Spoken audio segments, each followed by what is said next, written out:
So we have Joseph here, who God also dealt with in dreams.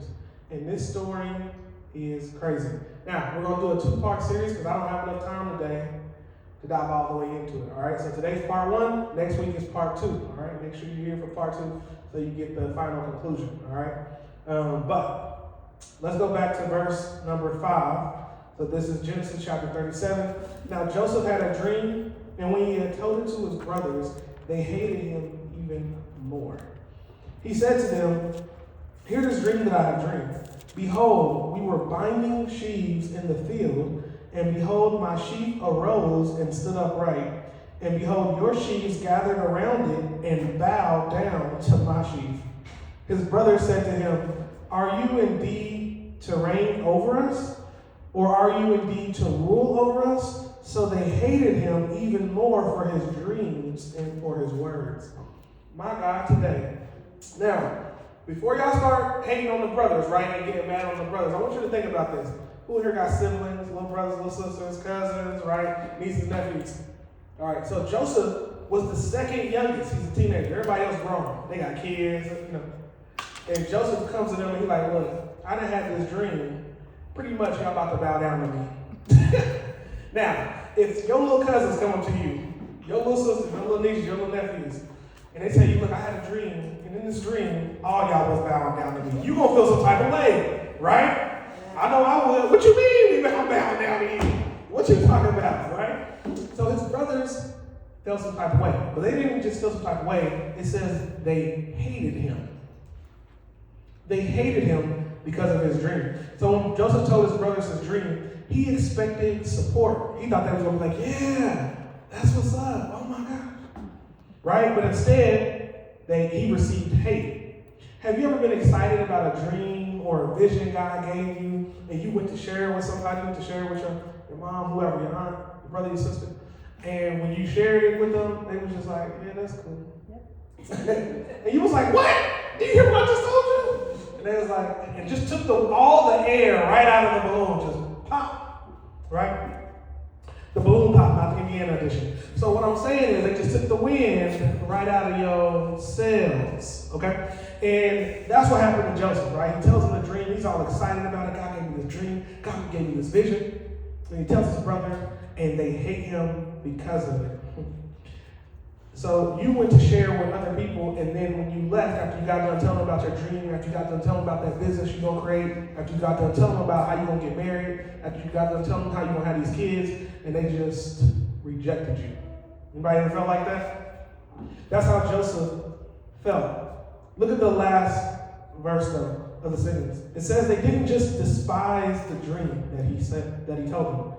They hated him for it.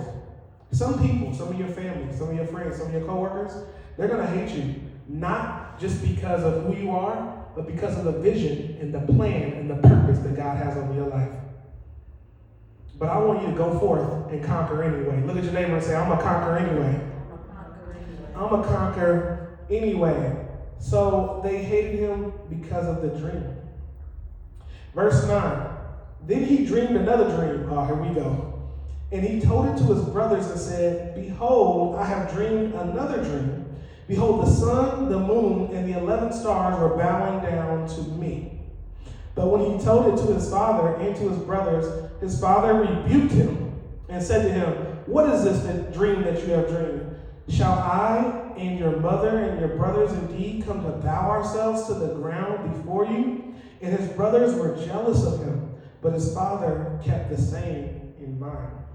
So this time he shares it with his father, he shared it with his mother, and he's like, "Look, y'all gonna bow to me." Man, a lot of us who got kids, right? They come up to you talking about, "I had this dream, you're gonna be bowing before me." We gonna feel some type of way. We gonna react some type of way, right? So we can understand how his brothers, felt some type of way about it.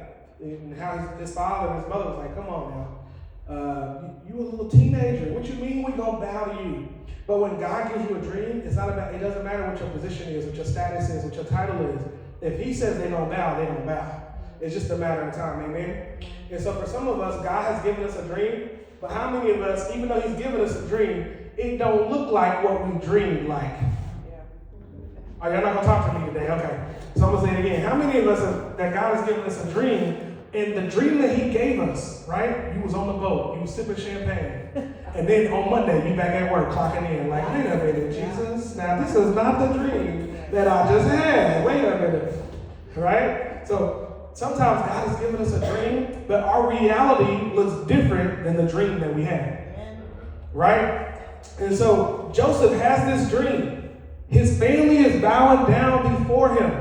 But look what happens next. Verse 18. They saw him, let me back up for a second. So Joseph was his father's favorite, okay? Now parents, y'all ain't supposed to have favorites. Some of y'all do, some of y'all don't. All right, I ain't gonna call you out.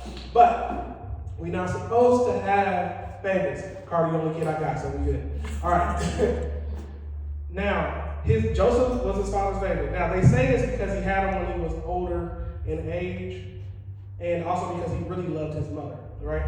So he gave him this beautiful coat with many colors, right? Now, the brothers already hate you. They mad at you because of the dream. Now here you come with this fancy coat. Everybody else wearing animal skin. Here you come looking like the rainbow, right? I'm going to feel some type of way. So that hate's just building up. It's building up. All right, so his brothers already made it up in their minds that they were jealous of him because of the love his father had for him.